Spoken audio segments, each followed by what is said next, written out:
in here. Bet. Everybody, what's going on? This is a live impromptu live Q&A session right here. And this is my first time actually using it on the phone. So if you excuse me while I'm trying to figure out how to get the comments on the page here. So come on in the room. Oh, there we go. Bet. Hey, thank you. I don't know how to say it. April the artist.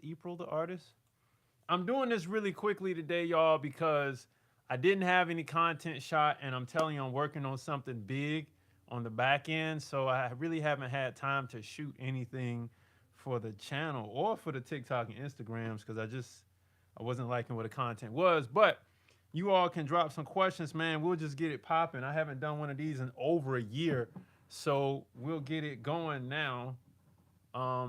Hey, thank you. I appreciate it. So any questions you all have regarding the music business or any trouble you may be having right now, just type them in the chat, man, and let's go ahead and knock it out because I'll definitely give you some detailed answers. And that way you can really see what my calls are like, because this is basically what my calls are like here. So thank you, man. I just want to keep making sure I'm providing value to the whole music community. It's something that I really want to do. So I have an LLC, and I would let's see. Oh man, no, the chats go away. Let me see. How can I make them stay? Hold on.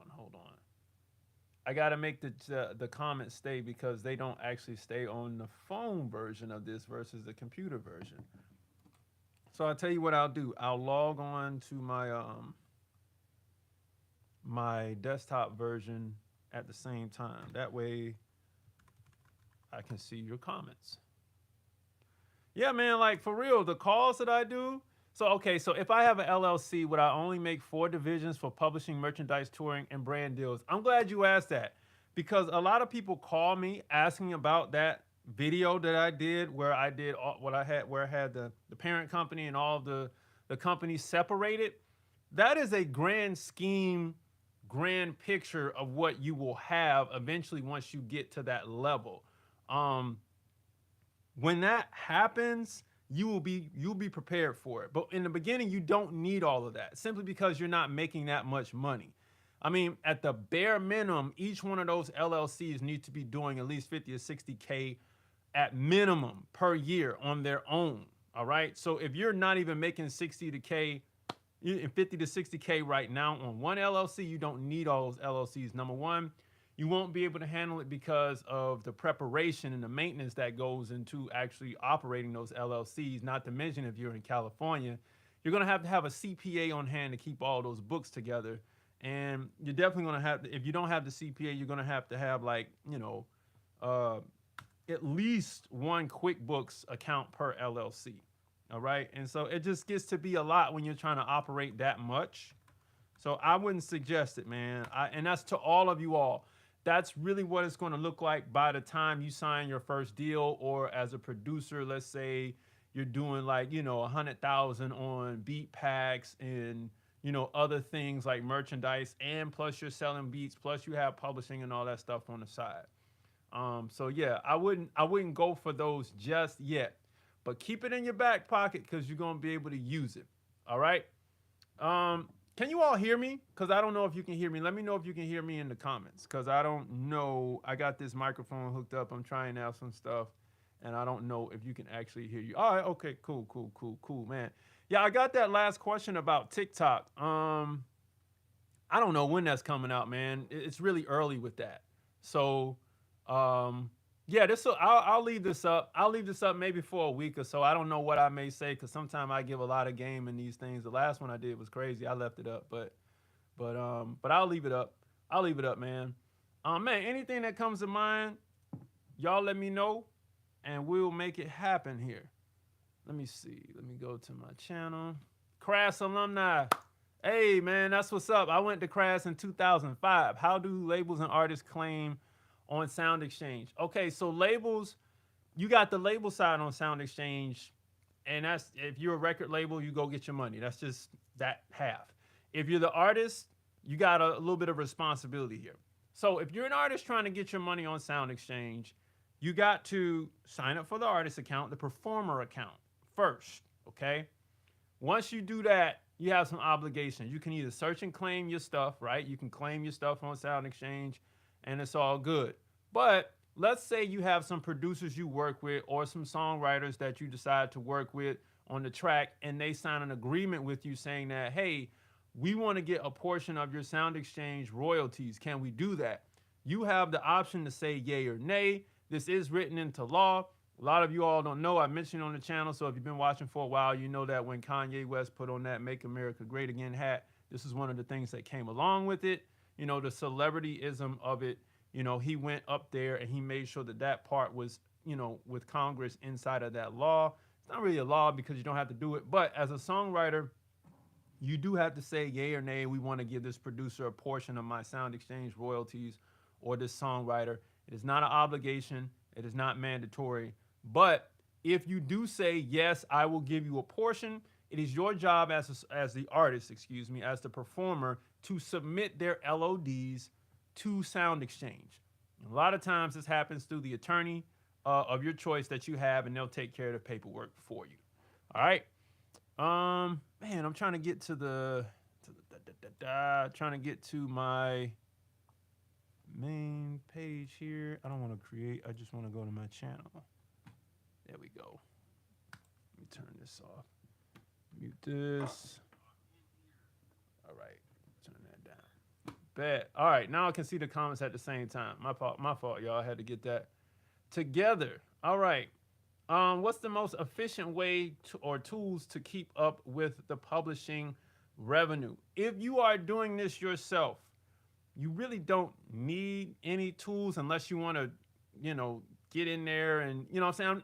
And this is for you not representing any writers. This is just you, strictly yourself, okay? You really don't need any extra tools unless you want to get into the spreadsheets. If you don't want to get into the spreadsheets, you're good. If you do, I recommend repertoire.com. This is what I said, I think, a couple weeks ago. I didn't mention it in the video, but it's in the comment sections because some people were asking. It's repertoire.com. It's a French company. But you're gonna, because you need the software to sort out the papers, if you will. You're gonna end up paying $129 a month to start with, and then once you process over $240,000 of publishing revenue a year, it can scale from there. But you don't necessarily need that software if you're doing it yourself. You know what I mean? So yeah. Does any rapper succeed using free beats from YouTube? Yeah, you can have success. It depends on what your level of success is. You know what I mean? Stuff can go viral. Things happen, they go viral, right? Happens every day. You know what I mean? It just depends on how much work you put in with those free beats. Here's the thing about free beats, man.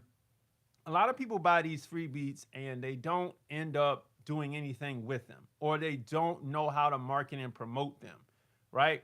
Now, there's a trade-off with that marketing and promotion because you don't actually own the beat. So somebody could come in underneath you at a major label and purchase the beat for a cool $1,000, $2,000 from the same beat from that producer. They take it, they market and promote it, and it steps way out ahead in the game, way ahead of you, and it overshadows your version of the song. And now you're out of a beat, and you might have spent, you know, $2,000 or $3,000 of your money trying to market and promote it yourself, when a major label snapped the beat up and they're pouring marketing dollars behind it. So that's the gift and the curse with having those beats. But for sure, yeah, you can have some success on those beats for sure. Let's see. Last question, and I still looking for a call, and I'll still book a call. Do you need 2 publisher accounts on MLC and music reports? No, you don't. If your publishing company is both BMI and ASCAP, I'm assuming peyote, ayahuasca. Boy, you going through stuff, ain't it? All right, so, but you know, more power to the medicine. But I'm assuming that you are a publisher yourself. No, you don't need 2 accounts. The BMI and ASCAP thing, if you are a publisher signing artist, works like this. You can't, of course, you already know, you cannot sign an artist at ASCAP and represent them at BMI. You have to have an ASCAP account. Same thing for BMI. If you sign someone at CSAC, you can use your ASCAP or BMI publishing account.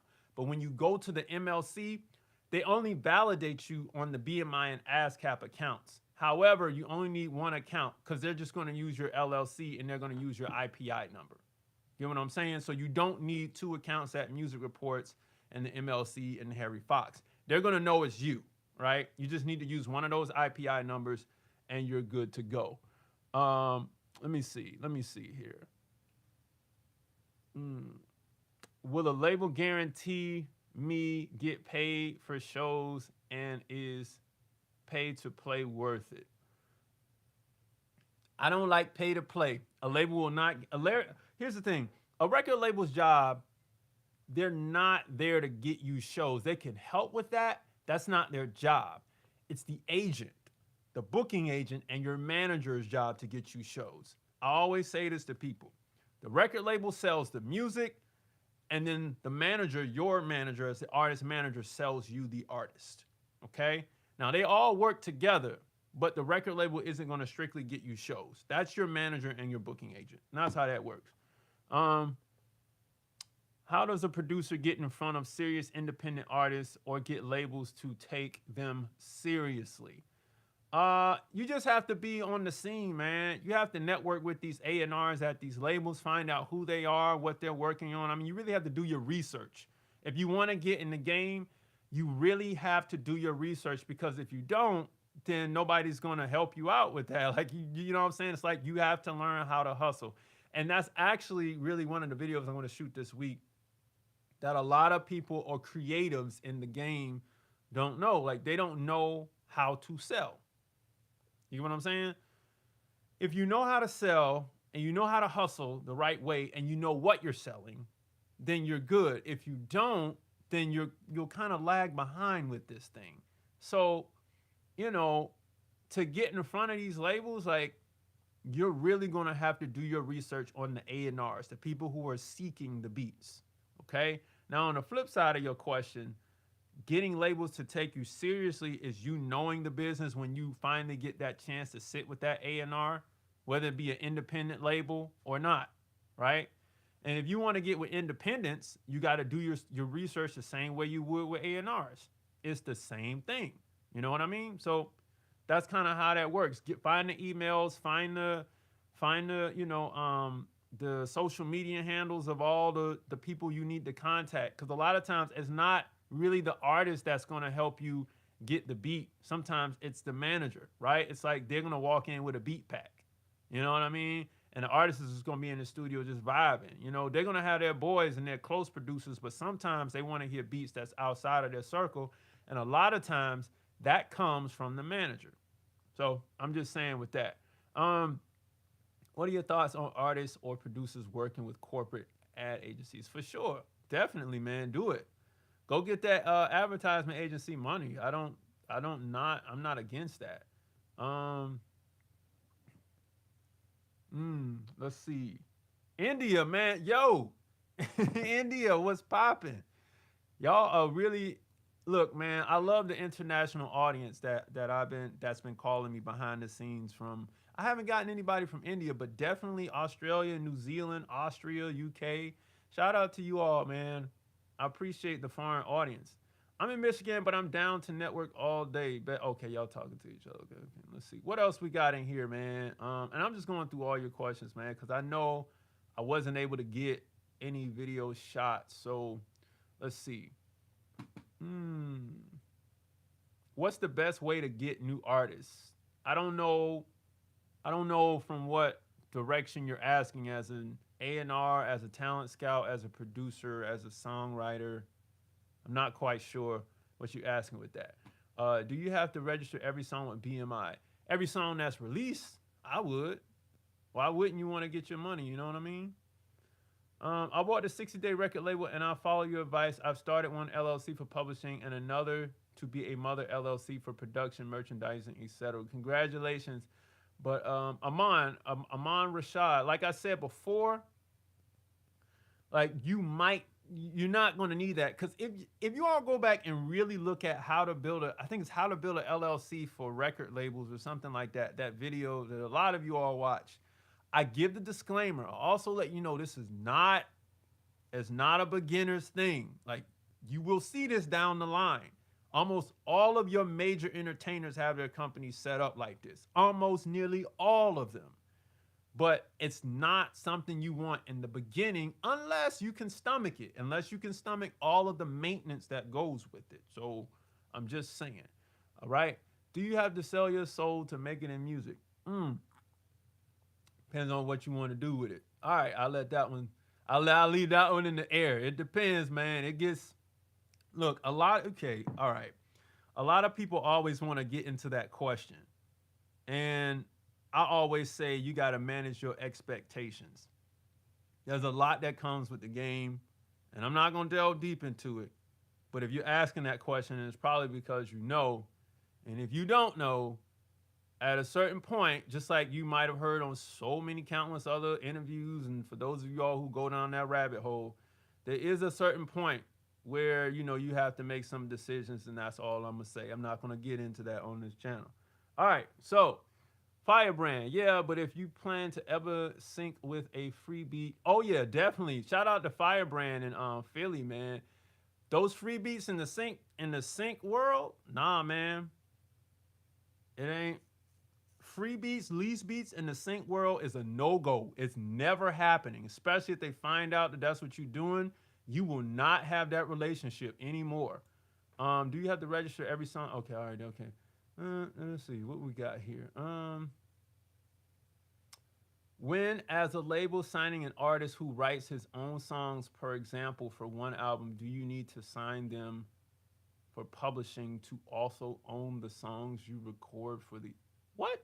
When, as a label signing an artist who writes his own songs, oh, for example, for one album, do you need to sign them for publishing also? Own the songs to also own the songs you record for the album. If you're signing an artist, this what you're really asking me, broken interview, is do I need to sign a 360 deal with my artist? That's on you if your label can handle all the administration.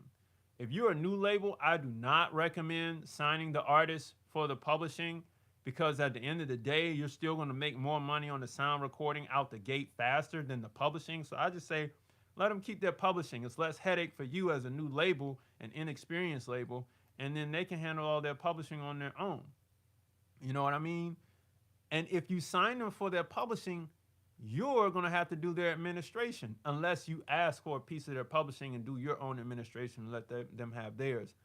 9 times out of 10, a lot of you all who are just getting these contracts offline or sitting with an attorney for the first time and taking publishing from artists via the contract because that's what they said was a good deal, and so you're going to take that deal, use it as yours.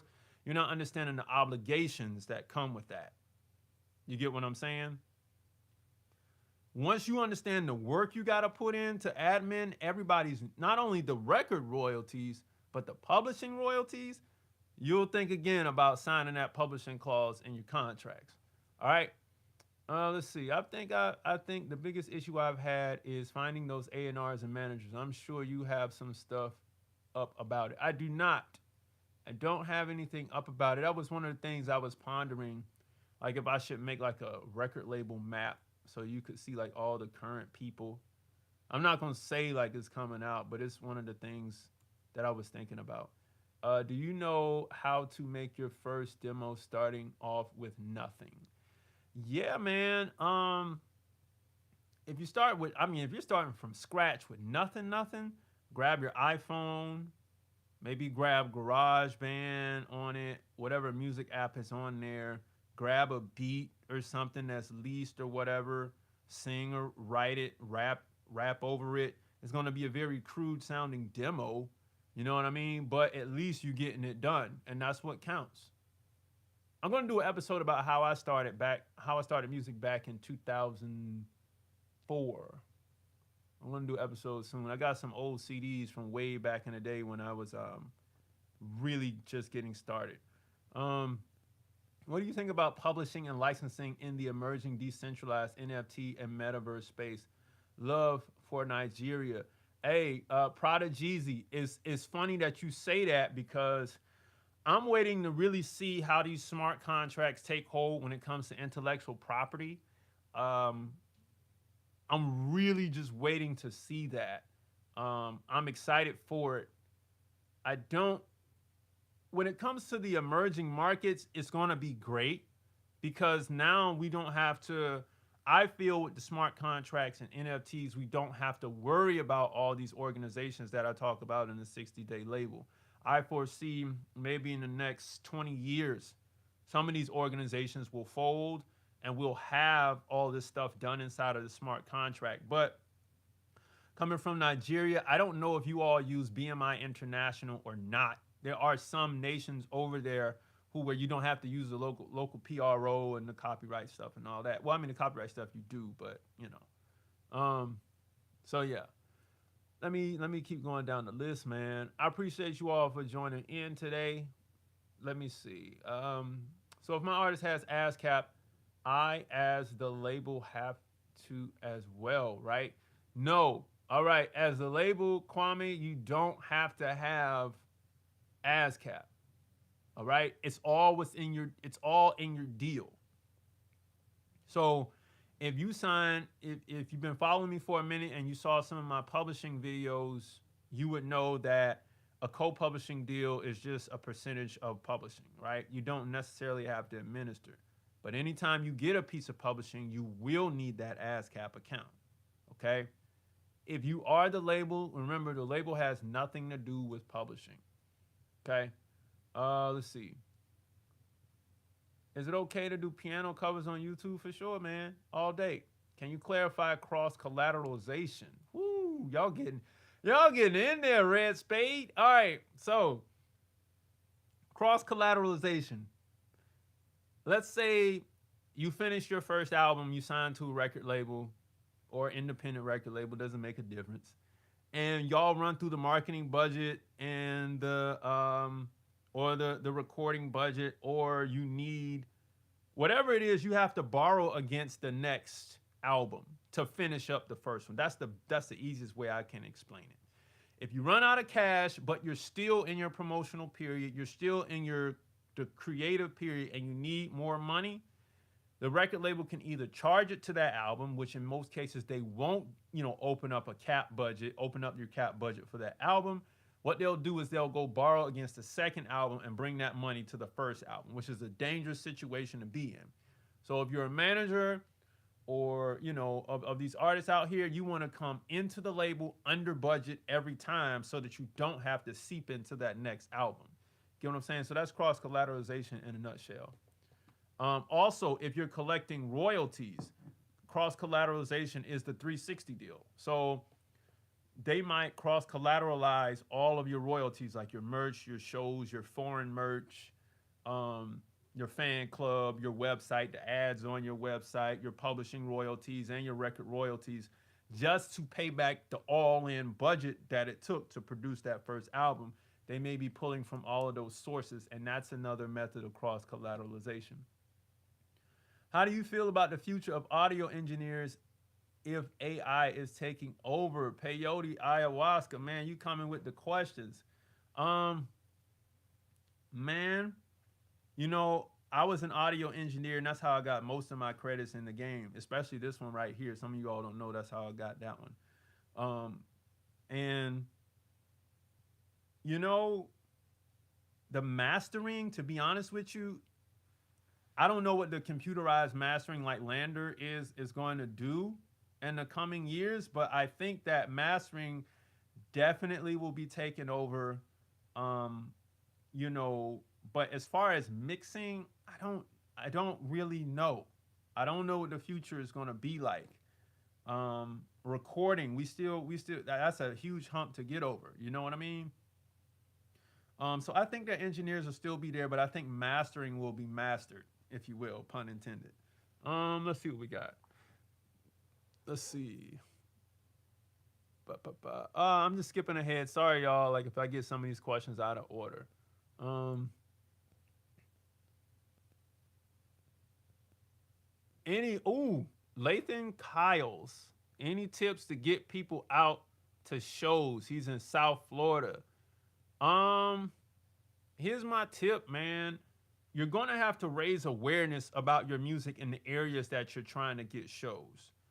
Anytime you want to, you know, throw a show, book it ahead, right? And then from there, I would run ads in that area to make people aware of you, right? TikTok is a little bit expensive to run ads, so you're still gonna have to fall back on Facebook, maybe some Google ads, YouTube ads, whatever. But get people out. A lot of artists underutilize those ads. You got to raise awareness in that area, even if you have to do some street team work in that area. The whole goal is to raise awareness to get people out to the show. The show is the product. That's another topic in and of itself. Selling a show, putting on a show. But you're going to have to raise awareness about you yourself. Now, outside of that, getting more shows looks like this. And man, this is why I don't really like to do these lives. I be giving away these gems. At every venue, every small venue, there is a booking agent. I'll put that on the table. There's a talent agent, a talent buyer. You figure out what to do with that. I'll leave that gem there because you can't miss that gem. If you want to get more shows, that's another key right there. All right? The talent buyer at the small 300, 500 seater venues. Network with those people.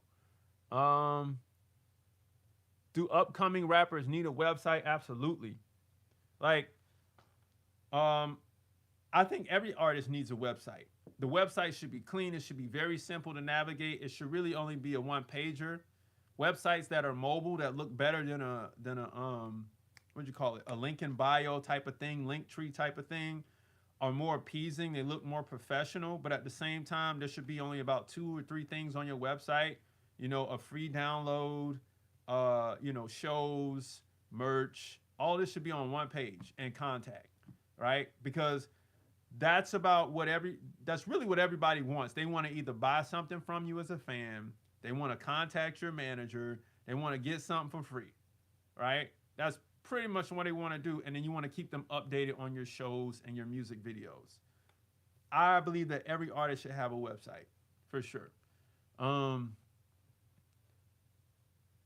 How to find a booking agent. Man, y'all coming with the booking questions. Ziggy, what's up? All right. So if you want to get a booking agent, you have to start, and I don't know what level you are. I always start people on the ground. That talent buyer I just mentioned, that talent buyer is connected to all the booking agents you can think of. More gems out of the box. All right. If your show is good, and I was just talking about selling a show, packaging a show, producing a show, and selling the show. If your show is good, okay, then it makes it easier to sell it to that talent buyer. And then that talent buyer will say, hey, look, man, you're doing pretty good. You need a booking agent. And you say, oh, would you mind referring me to one? The next option is to go find artists that are in your area, right? Fan base wise, follower number wise, and then look for their booking agent. Via the website, ask the manager, ask a group member, hey, who's doing your booking, right? And then when you get that, you say, hey, look, man, this is what my show looks like. This is how many people I can bring out to the show, how many hard tickets I can sell, and I'm looking to do more shows in this area here, this regional area here, or this part of the United States. Is pitch correction as good as auto-tune? I'll get to that in a minute. But that's really what you're looking to do. You're either going to find it from an artist that's kind of in the same range as you, or you're going to find it from the talent buyer. And that's how you're going to get more shows for sure. All right. Let's keep rolling. Let's see. What is the best social media platform for fast exposure for singers, or is exposure created from?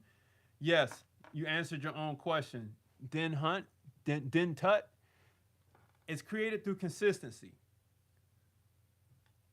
I'm gonna give you this to explain. Everybody wants the fast marketing, but nobody has a concept of growth. And this is usually what happens when an artist goes to a major label. You go in, you've been doing good, you're probably generating around $50,000 in your first. I always say 50,000, but this is true. This is the average number. In revenue in your first year, the major label says, "Hey, you look like a qualified candidate. Come on, let's sign you. We're going to give you 250,000 to, I don't know, anywhere from 250 to 1 million for your first album, and we're going to market and promote the hell out of this thing, and it's going to be a great success." Sound fair enough? You say, "Yeah, that sounds really good. Let's do it." At that moment, when you sign that deal, what you don't understand as an artist, as they're going to put like 2 giant cans of nitrous oxide inside of you and shoot you as far into the stratosphere as you can.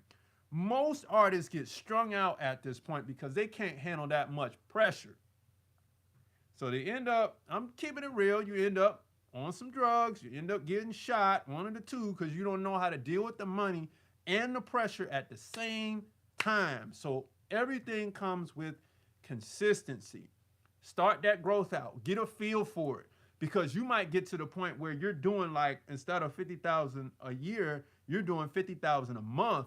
And that's really good for any new artist. And you may say, "Man, this is as much fame and pressure as I can take. I can't, this is cool. I like this." You might say, "Hey, look, we need about 2 to 3 million in revenue a year, and I believe I should be good there." It all depends on you. Many artists break under that pressure. And when that happens, you kind of on your own with that. So let me keep going down this list. I forgot about that auto-tune question, but I forgot what the question was. So let me see. Oh, yeah. Is pitch correction as good as auto-tune? I mean, I don't know what pitch correction plugin you using, but I've used auto-tune since auto-tune 4 when I was heavily engineering. Back when it was green, you know what I mean? It was ugly. But pitch correction, I mean, I like the Waves tune. That's pretty cool. It's not so auto-tune sounding. Yo, what's the topic? I don't know how to, I don't want to, it looks like Mr. or Mrs. Simpson. I don't know because I can't tell by the picture. Whatever the topic is you want to be, I'm just answering questions because I forgot to shoot some content. So, the moment someone shares an artist with us, we look at socials, website, etc. Also, how often you drop music and how that is doing. I feel you, Firebrand. Shout out to Firebrand Entertainment, man. They're doing some things out there in Philly. Okay, Red Spade. Okay, last term, Sideman exclusion. Man, you really pulling it out the hat. I mean, it's either you want it or you don't. I don't really deal with that. I mean, some labels don't want to clear the Sidemen, but I don't know why that would be in there. There's always a Sideman clause, but I guess it depends on if you want it or if you don't. It depends on the type of it depends on what the label wants to do with that. All right.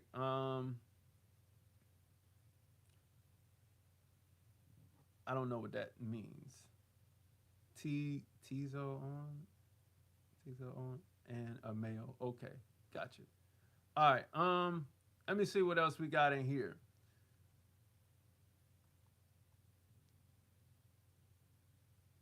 When we look at shows like Unsung, why do the same reoccurring fiscal issues arise? Sign a bad contract. Do artists learn from the first that came before them? It's kind of hard because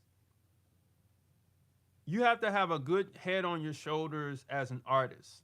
You'd be surprised how many of these artists have never heard these stories. And if they have, let's say they have some really good success, like, you all don't know how fast these labels catch you. How fast they come to you and it's like, "Hey, we got 100,000, real hot 100,000." And I always say your first bag is your worst bag because it is. It's always the worst offer unless you've been negotiating your deal for about 6 months. A lot of artists end up in that negative position we always see, simply because the money is so good that it can get them out of the situation that they're in right now. All right.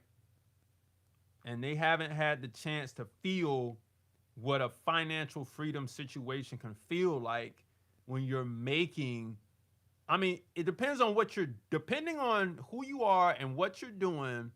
A financially free situation could feel like $20,000 a month with 10,000 in profit, depending on where you are, how you're living, the ability to get up when you want, not when you want, because at this point you're hustling, but the ability to get up and do what it is when you want to do it and have extra money and not broke and all your bills paid and you still got thousands on the side.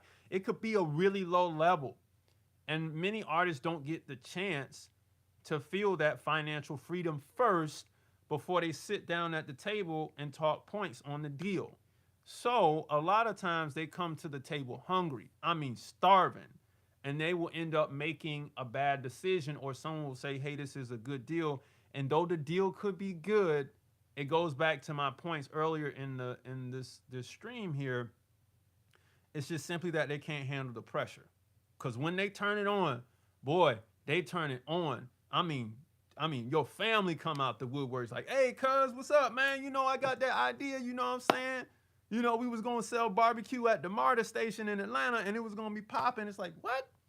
Yeah, we're going to do it at the Oakland City station, and Tyler Perry was going to come out, and we was going to cash him, and he was going to give us like 10,000 for a plate. Remember that? It's like, you got all that coming out the gate.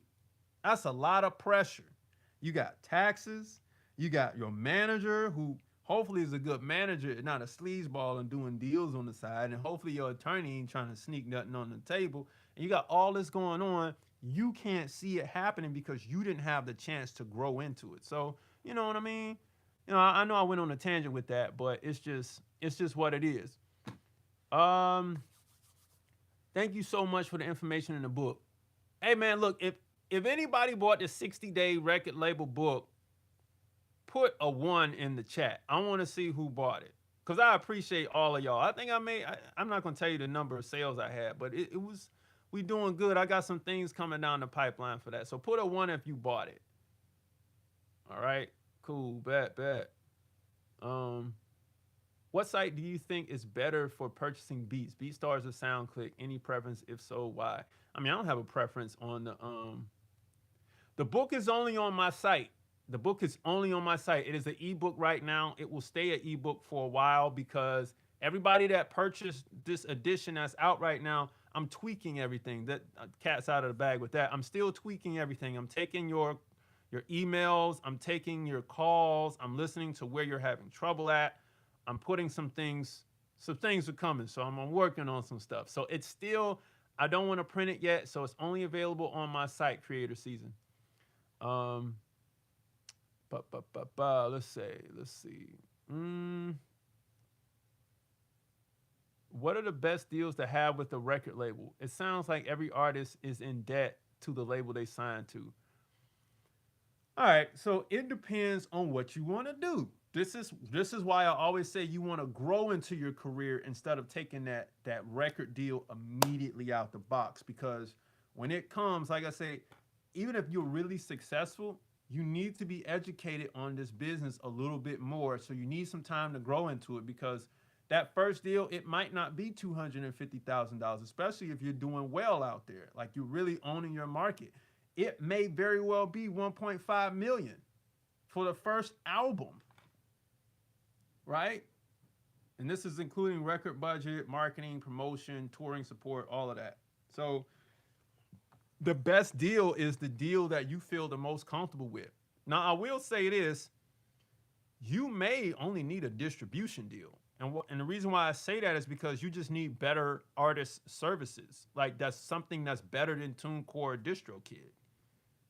And at that point, you'll be like, hey, look, I'm shopping for a distribution deal from Sony, Warner, Universal. I need a distro deal. Let's break bread on 20% or 25%. And I don't really need the advance because we good already. So I just need your services. You can do that. You can actually walk into a record label and pay them for their services if you want it. They'll do that deal. You know what I mean? So it all depends. It all depends on the level of achievement you have and how much business vernacular you got about yourself to do it. What are the roles of an attorney? Oh, Mo Amine. I hope I said that right. Mo Amine. What are the roles of an attorney? Most of the entertainment attorneys you all have, their role is they're a transactional attorneys. It's just to get you money and for them to get a piece and to keep it under law. You know what I mean? That's really what your entertainment lawyer is for. The flip side of that are the litigating attorneys, and them suckers ain't cheap. And you're not just rolling up on a litigation attorney. You know what I mean? So that your litigator will come probably referred to you from your transactional attorney. 9 times out of 10, your first attorney will be a transactional attorney. They're looking to make deals happen. That's their role. They're deal makers. You know what I mean? Hey, look, man, I think I can get a deal with RCA with you. You know what I mean? Okay, and you say, cool, yeah, man, that sounds good. So they walk you into RCA. They walk you into Warner. You know what I mean? That's because attorneys are there to support you legally, but at the end of the day, the attorney is trying to close a deal. That's all they're trying to do. All right. How can I get my remixes cleared by big labels without paying upfront fees? Ziggy, I don't know if you can. Here's the thing. If it is worth the clearance, they'll give it to you. But 9 times out of 10, if you're talking about doing less than 100,000 streams, they ain't gonna give you. They're not gonna even, because it costs too much to do the paperwork. Right? It's not even worth their time. So that's why if you're a remixer, the best way to do it is just go ahead and put it out and see what happens. This is, what we talking about? What are the okay? You not buying a beat unless you purchase the exclusive, and even then, oh, y'all talking to each other, man. Yeah, definitely. Y'all make sure when you buy these beats, if you're gonna buy out the beats, buy the rights and not the license. I got a video strictly on that. I did it like a year ago. Do you hire out your expertise? Chris Woods, if you book a call with me, that's really how I do it. I don't really, I mean, I do consultations. So that's really how we get down. But it depends. I don't know what you're asking. So I'm not going to say. Sometimes you might not need consultation. You might need something a little more. I don't know. So email me. You can email me directly on the site. What does it mean to know the concept of an artist you want to be? That's knowing yourself. That's something that that if you're ever on my site and it says a growth marketing plan, that's what I go through. What does it mean to know the concept of an artist you want to be? It's just knowing yourself. This is something that when I sit with artists, it could take me up to 12 hours to sift through, so that when they're presented with it, they're like, oh my God, I know what to do now. And I'm like, yeah, like for me, it's not hard, but for you as a new budding artist, there's a lot of things about yourself that you don't understand yet, because the only thing that you have in mind is the vision that you saw. You had that vision and you say, I got to get there. How do I get there? And that's where I step in. Obviously, that's not in the 60-day label, but that's something that we have to go in depth on. In short, though, Den Tut, you have to know yourself. TuneCore, DistroKid, or United Masters, which one is best in your opinion? Ooh, that's a hard question, Matrix Escape, because DistroKid has horrible, absolutely god-awful customer service. United Masters, that one's up in the air. It could be a good day or a bad day with United Masters. TuneCore, I don't know. I haven't tried TuneCore, the new TuneCore yet, so I don't really know. But if I had to go with any one of those, I would put my money on TuneCore, the new one. But DistroKid is good too, because they got all those features. They just have horrible customer service. Horrible customer service. All right. Blessings to the game. What website creator would you recommend for a rising artist? Uh, it depends on how much work you can do on your own. I recommend one of the three. There's a website company out there that's kind of like the Linktree thing, but it offers a lot more to it. It's called Stan, so you can use Stan. I think it's like Stan.with me or Stan.store, Wix, or Shopify. Those are the only ones I recommend. Can a lawyer have power of attorney in a contingency? I mean, it depends on what the contingency is, but I wouldn't. It depends. It depends on what that contingency is, but sure, yeah, they can. Um, Appreciate it, historic publisher. Casey is legit, and rest assured, his calls are worth every penny. Thank you. Been doing this a little over 2 years. Some of the best money ever spent so far has been booking a call with Casey. I appreciate you, Firebrand. Uh, Man, Ziggy is pulling these questions out. Okay, man. All right. Two labels took two of my remixes down. One team told me they want 50 publishing and 4K non-recoupable fee. And Pooh Shiesty's manager told me it's up to the label. Yeah. So I don't know if Pooh Shiesty said that it's up to the label. It's up to the label, man. Look, I'm telling you from experience. I did this with an artist, and we remixed Jay Dilla beats, man. I stole so many samples, but I knew. Here's the key thing to remixing. It's gonna happen. It's part of the game. If you put up a remix or you take somebody's beat or you just straight jack the beat, you just take it all and you put your vocals on it, it's gonna get flagged and taken down. So the best way to make it, and I'm giving you like advice on how to get around it, but the best way to do it is do not put YouTube content ID on it, do not copyright it, and definitely do not register it on BMI. I'm gonna tell you why you want to do that, because if you do all of that stuff the right way, then you're gonna look like a person who knew what they were doing. And if they tell you that, hey, this is what it's gonna take to clear it, fine. If they take your money, you got ahead in the game. Go do another one. You know what I mean? And let them take the money again, because what I did with that, with the artists I was working with, and I'm not going to, some of you all know who I work with on the back end. I'll talk about that on the back end, but I won't do it on the front end. These people got big deals from that. Is I created awareness. That was the whole goal, because without that, we didn't have anything. So we used the sound, we created awareness, and then we got on. That's just what it was. We lost all the money. I mean, they just straight, and we did it twice. They took the money out of TuneCore, just whoosh, and they took all the money out of DistroKid. Whoosh, give me that. And we were like, hey, we up though, so whatever, And it was a sacrificial album. That's what we did. All right. Oh my God, picking a distributor, I am going through it. Man, pick one and go. Michael Miller, just pick one and do it. DMD, how do I register my music in UK, like registering the copyrights and collecting? DMD, like the UK, you and me, the UK and the US are pretty similar. You all might have Sound Exchange, but you for sure have PPL over there. You all have MCPS and PRS, but you have the option in the UK to use ASCAP International and BMI International. So if you don't want PRS, you can use BMI International over there. All right? And then, of course, MCPS is there to pick up your mechanicals. Okay? So you're good over there, man. That's how you get all of those royalties there and do it kind of exactly like the 60-day label is in my book here and that I talk about on the channel. That's how you do it in the UK. Cool thing about people in Australia, though, is their copyrights are free. Free. What is the literal first step to be made?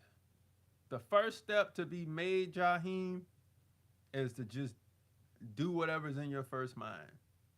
Because that's a general question. I don't know what that means. How many points should any artist expect when pulling leverage with a label? It depends on how much work you're going to put on your shoulders. It could go 50-50 joint venture. It could go 60-40, 40% to the label, 60 to you, but that's about as much as you're going to push with a major unless you're going into the distributor lane. Like a Mike Jones, like that was a 60-40 deal. You know what I mean? 60 in Mike's favor, 40 in the label's position. It all depends on what you're going to do on your own. You can't just go in there and take all the points. You know what I mean? And then all those points aren't even yours. Like you have those points go to pay for stuff. So let's see. Does BMI pay artists for live performances that take place at a music venue that aren't BMI accredited? Possibly. I'm not sure on that one. Possibly.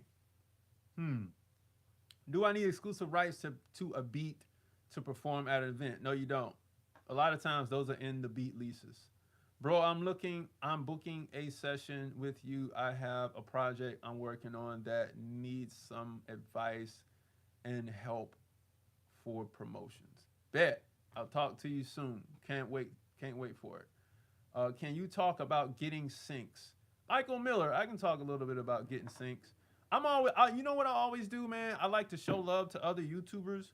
My guy Clint Music is the best at synchronization, but I'll talk to you about sync. Synchronization, no lease beats, no loops. You know what I mean? No any third-party stuff mixed up in your song. The least amount of people on the publishing, the better. If you only have one songwriter and one producer, figure out who's going to do the clearance for you. All right, make it what's called a one-stop, meaning that the agent the supervisor only has to contact one person to get the clearance done. All right. On top of that, the sync game in the last 10 years has moved from you, the creative, directly interfacing with the music supervisor. Unless the music supervisor wants to interface with you, they have put agencies in between the artist and the music supervisor for the simple fact that the artists don't know how to clear their own music or don't know if they've used any samples or any leased beats or anything. So they put agencies there because artists who come in trying to get any and everything placed in film and television normally end up getting the music supervisor fired because of third parties coming in to sue the production companies who made the movies because music wasn't cleared that they didn't know about. And so that's why the agencies now exist. The sync agencies exist because they don't want to talk to artists directly because they want to be sure that those records are clean. All right. What is the top way of promotion for a new artist in 2022?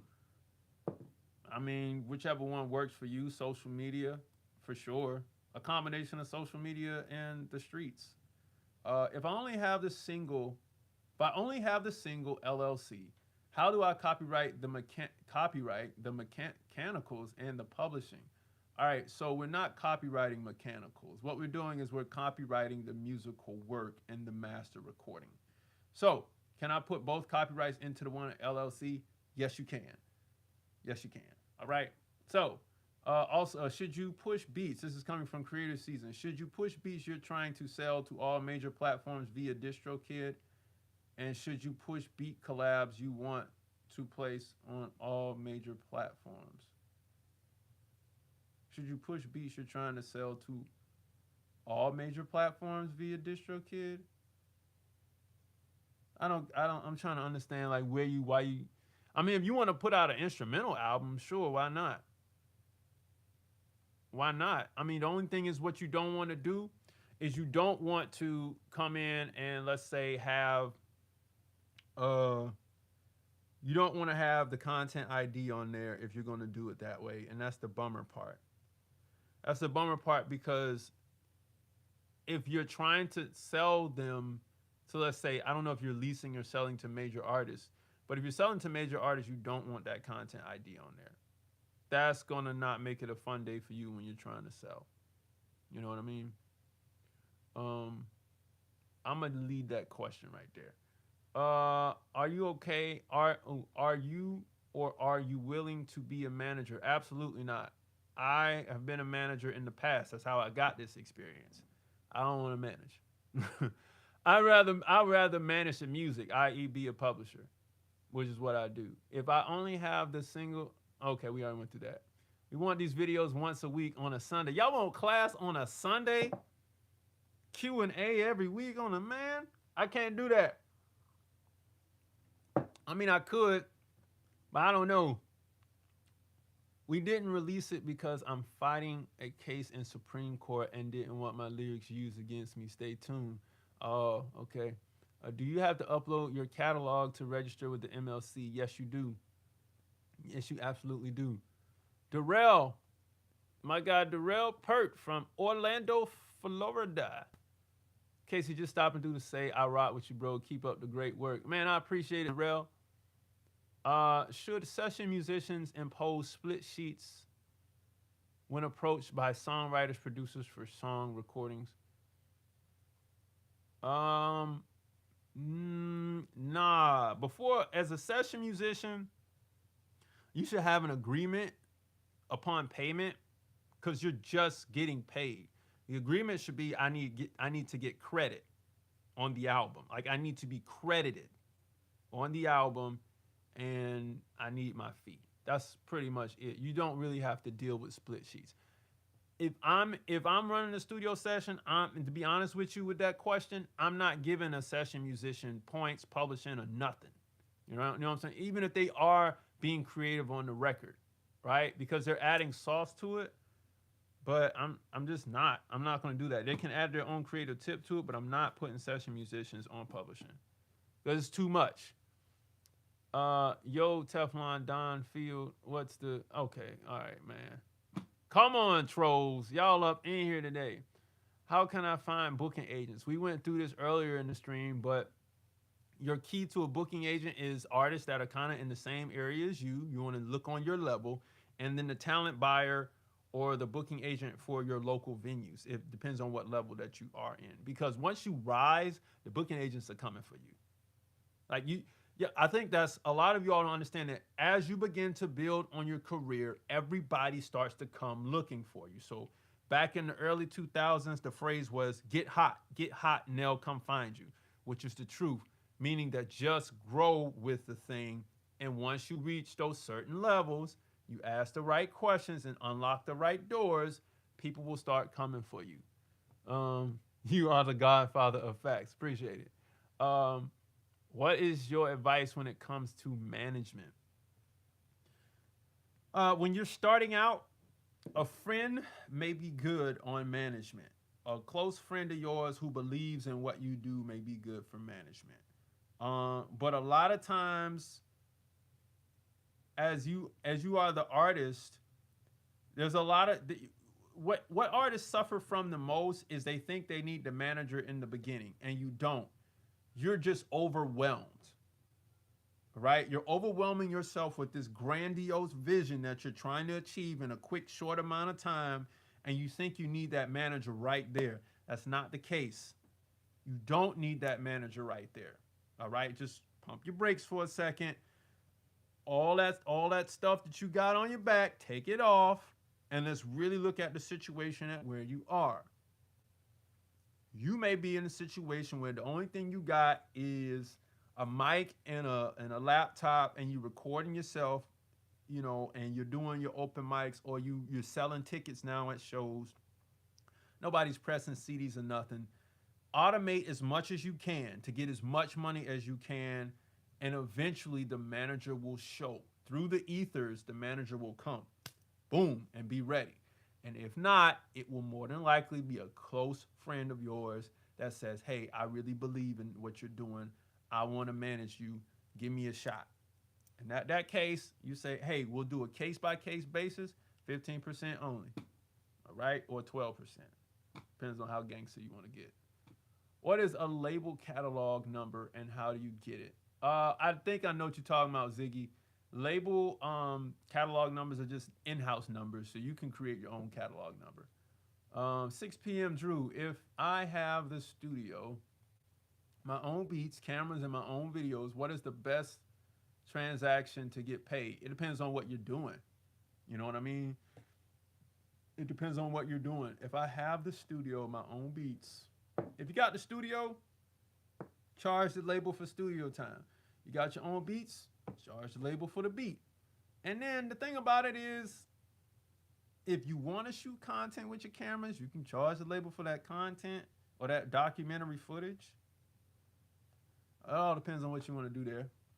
Let's see here, man. But I gotta get out of here in like 15 minutes, y'all. But um, man, let's see. What's I lost my question here. Lost it. Thank you, Adam Verse. What's the best recording studio or studios in Atlanta? I'm just gonna say the most consistent ones, Icon and Patchwork, but that's all depending on your budget. Maybe 11th Street Studios. Um, it all depends. There's a studio in every corner in Atlanta. How do I find an entertainment lawyer? Um, LinkedIn.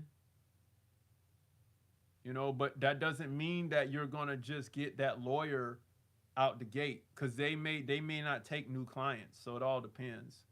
The best way is to go to, okay, if you all are in a major city like Nashville, Miami, Orlando, LA, New York, Chicago, go to your ASCAP or BMI functions regularly to network.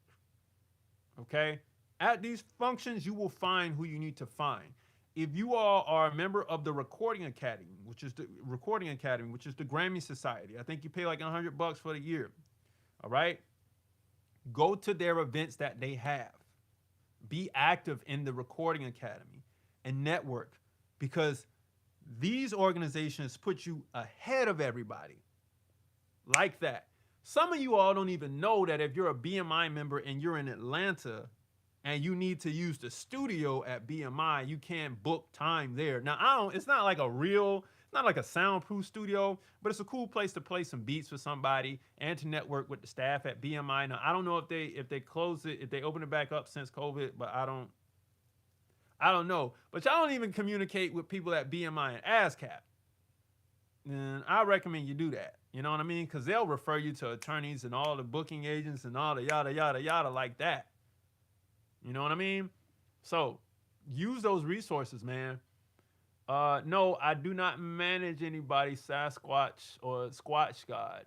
I don't manage anyone and I don't plan on doing it. I'd rather manage the music. Is my Afton a good booking agency to work with? I don't know.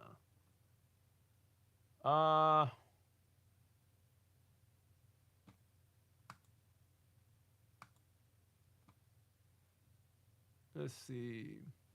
No one needs a manager until they have legit music business to manage. That's very true. Most things you can do yourself or pay someone to do. Yeah, yeah, yeah. Let's see. Remember when Wayne used to remix dudes' songs on his mixtapes? Could he have legally performed those remixes? Think the Drought No Ceilings mixtape that shows. Legally, no. But in hip hop culture, we don't care. You know what I'm saying? Legally, no, but in hip hop cases, in culture, we don't really care. Can we get a video on how to run and profit from a full service new wave recording studio, etc.? I'm not really in the studio game. I don't like to make videos on things that I don't know. But I will say this: if you open a new studio, there are two ways you're going to drum up business.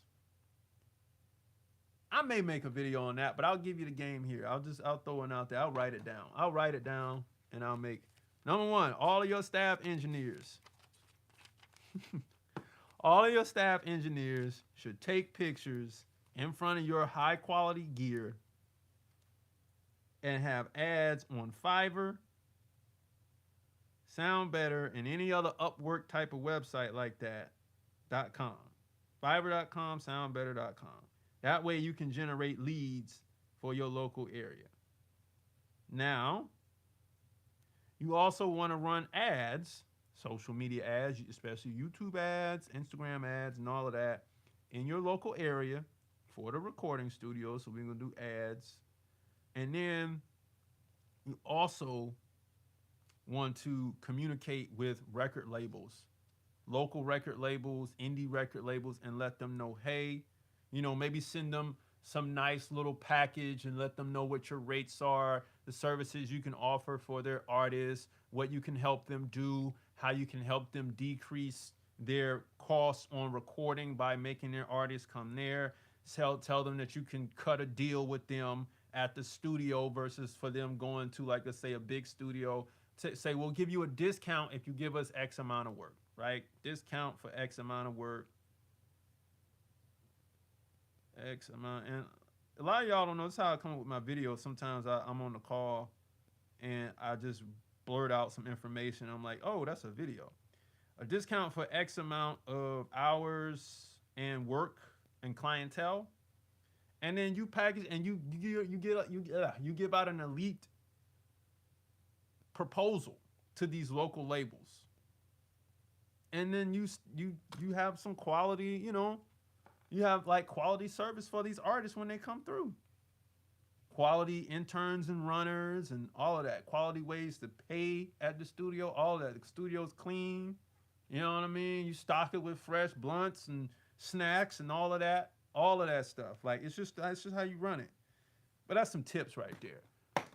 I've been doing open mics around the Tri-City. I don't know where the Tri-City is, but I'm assuming that's somewhere in New York area. And I'm registered with BMI. Is it anything as an up-and-coming singer-songwriter that would be vital to my career?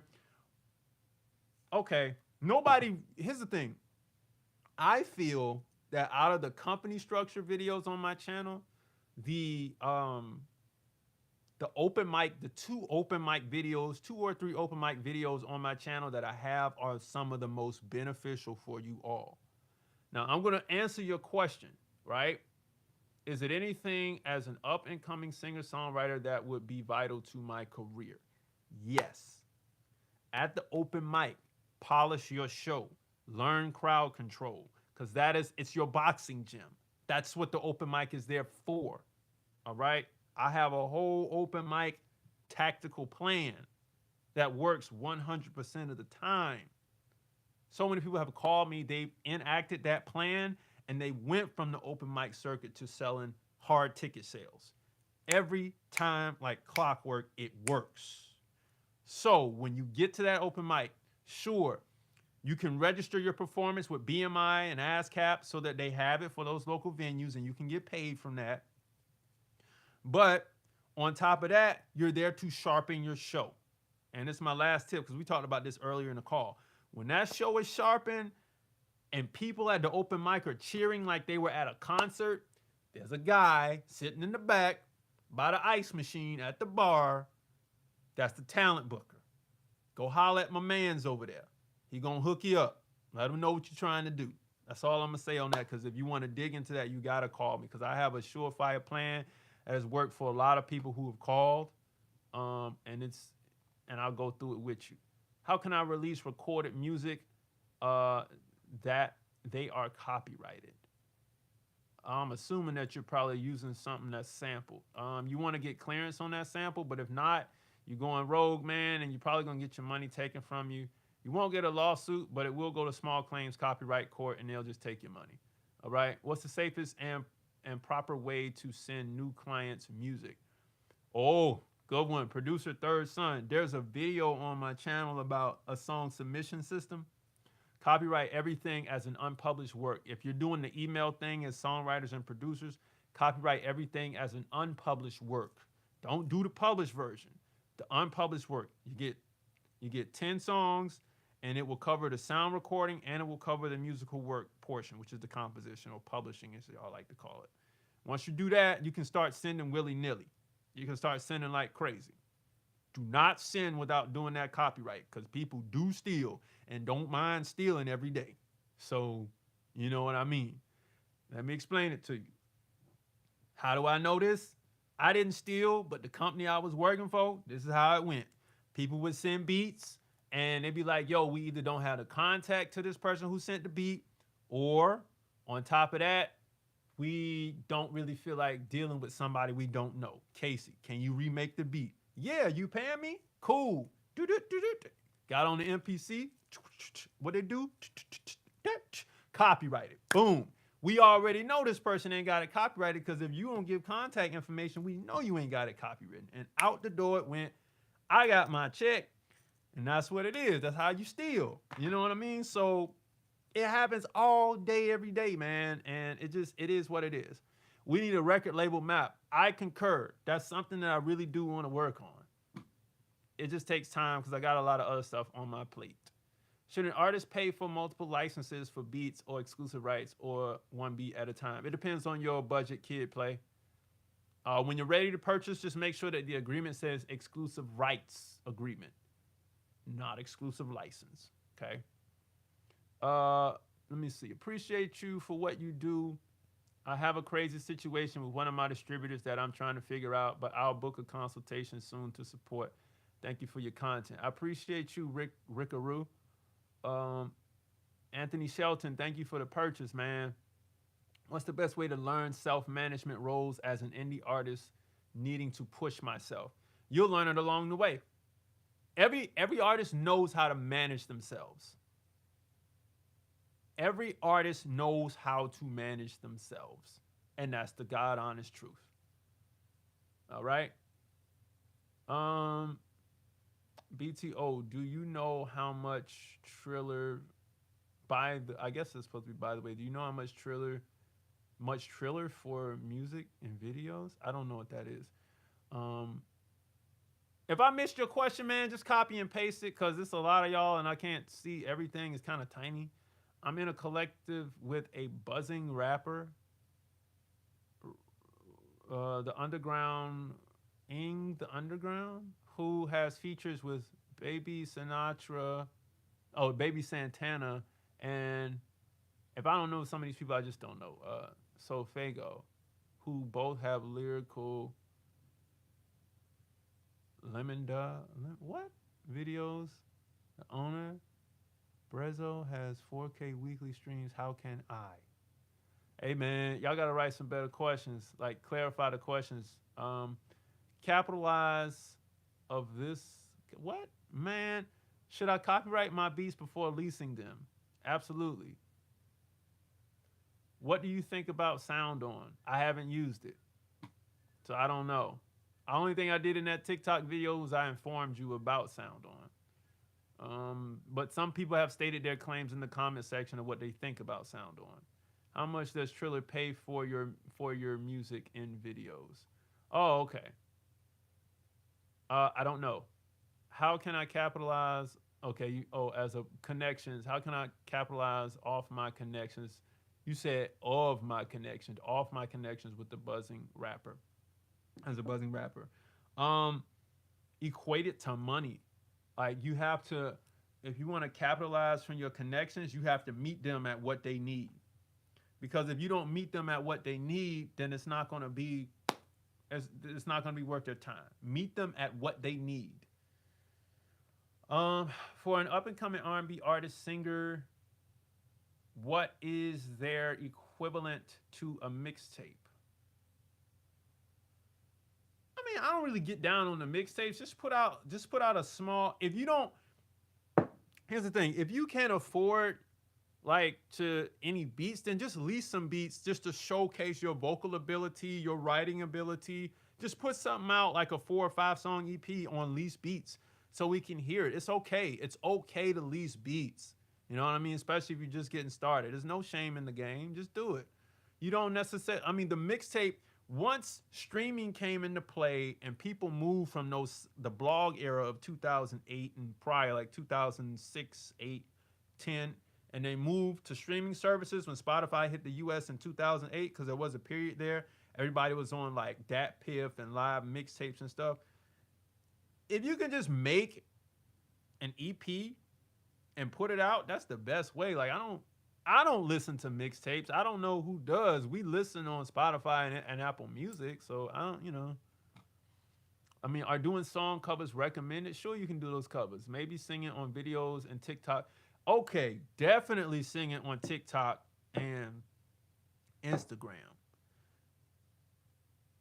A lot of you all underutilize these platforms for doing micro content, how I used to say like years ago in the videos.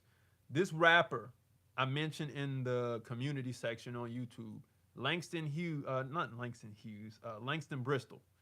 The way this brother shot music videos on his iPhone in his bedroom with sweat socks on and a sweatshirt on a microphone was phenomenal. And he made the content as if it was a TikTok video in the first place.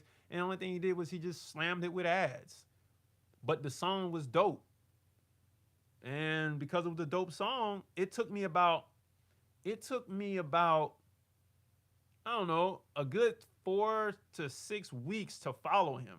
But I had seen his stuff so much that I was like, all right, he's worth the follow. Let me go listen to it. So it took me 6 to 8 weeks to finally give him a listen because I saw the video so much as an ad of him in his bedroom rapping on a guitar on a mic playing. It's the way he shot it was dope, but it wasn't anything special. All right.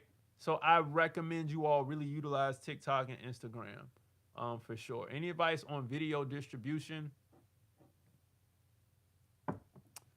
Nope. YouTube. Because you're not going to be ready for BET Jams and MTV Jams at the beginning. Mixing needs to be hands-on. Definitely.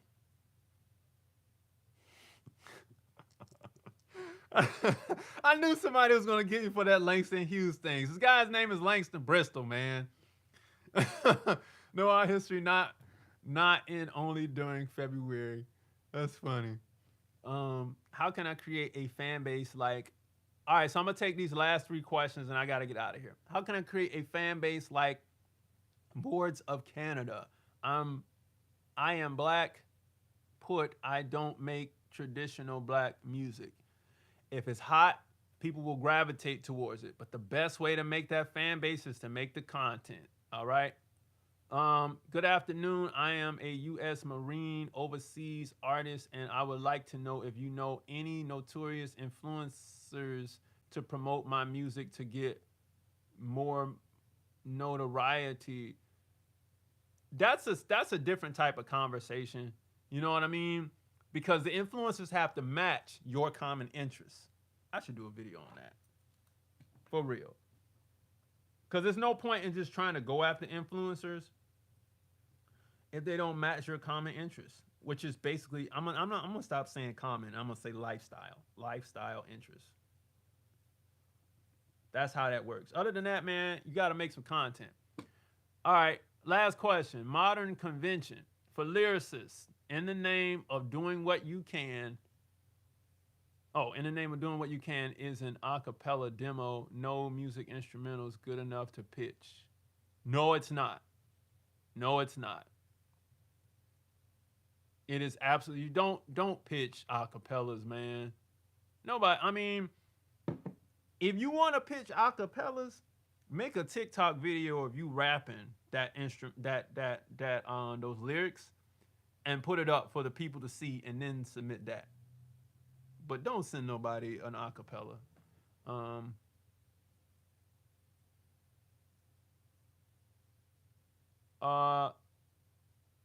What's the difference between master ownership and master stakeholder? They're both the same.